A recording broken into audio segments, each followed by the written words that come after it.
On this week's video, we had to improvise. Apparently, the Dark Void has completely shut down. I guess that the movies I had been watching were so terrible, so horrible, that the entire Dark Void just closed off. I can't get in. So in the meantime, I'm shooting on my balcony, so I apologize if the audio is just not as sharp as it normally is. But I guess that's what happens here, Dark Void revolts.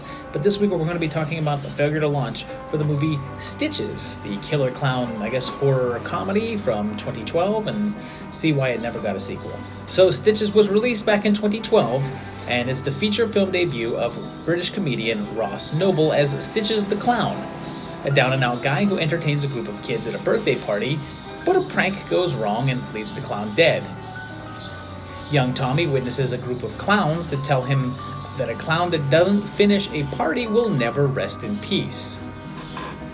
We then jump ahead 6 years, and Tommy's turning 16 now, and also Luke Smith, and he decides to have a party, which of course causes Stitches to return from the dead. We learn that when you become a clown, you have to paint your face on an egg, which I'm gonna guess is just in this movie, because I've never heard of any vast storeroom of clown-faced eggs, except maybe in my nightmares. Stitchy shows up and starts killing in mostly practical ways, with detachable nose, and recreates famous works of art. The kills are fun and over the top, and he has a catchphrase. Everybody happy? Tommy figures out that they can stop him by destroying his egg, so they go to the graveyard in which all of the clown eggs are kept, and I'm pretty sure that that's the first time that I've ever said that sentence out loud. With his friend Vinny's help, they smash the egg, which causes Stitches to explode into, I'm gonna guess that's yolk. It then bounces to 6 months later, and the clown leader fixes the egg, which then reforms, indicating that our Stitchy will be back. So why wasn't he? 8 years have now passed, and no sequel has materialized or has even been announced or even rumored. Connor McMahon, who directed, has been doing other things here and there, but hasn't even mentioned plans for a follow-up. Ross Noble teased a new horror film back in 2015, only to then state that it was indeed not a return to Stitches, but a completely different film. He did, however, state that he would like to do another one, saying he wanted it to feature a scene where he rides a unicycle, but that was quite a while ago, and he hasn't mentioned the role since. Although horror fans enjoyed the film for being a throwback to 80s slashers, others found the story of the film to be a little too by the numbers to really distinguish itself, basically just feeling like a retread of the classic formula. The tone is often also criticized as it's never really scary, with the deaths in the film coming off more as silly instead of disturbing, but it also never really feels that funny either.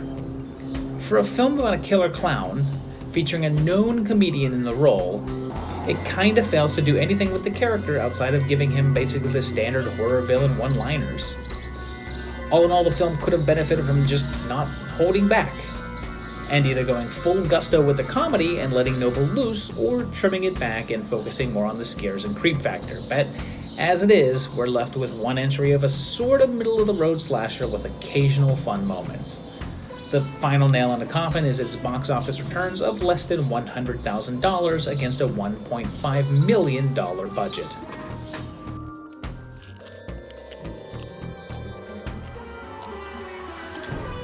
Everybody happy? So there you have it. It's just one film about a killer clown and a birthday party that I actually enjoyed. I mean, it's fun. It's a very by the numbers kind of standard slasher movie, but I got a lot of kick out of it. The practical effects were really well done. There was at least one effect in the movie that I could have sworn was digital, but apparently it was entirely practical. So kudos to them for that, because there's some pretty cool looking deaths in this one. I enjoyed it.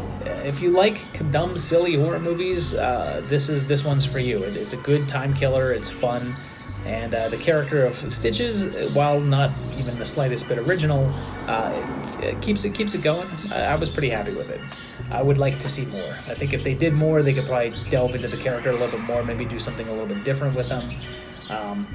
But I guess, all in all, this might actually be a better Killjoy 1 than Killjoy 1 actually was. So maybe, I don't know, maybe it's a prequel. Well, that's about it for this week's video. I hope you enjoyed it. Just trying to work under these bizarre circumstances to keep these videos coming to you guys. So I hope you enjoy this one. Do the liking, subscribing, sharing, all that good stuff. Check out my patrons because they're helping keep this channel going, and I guess helping get my computer repaired also. Thanks, guys. And, let me know down below. I'll see you guys very shortly for another great video. Thanks.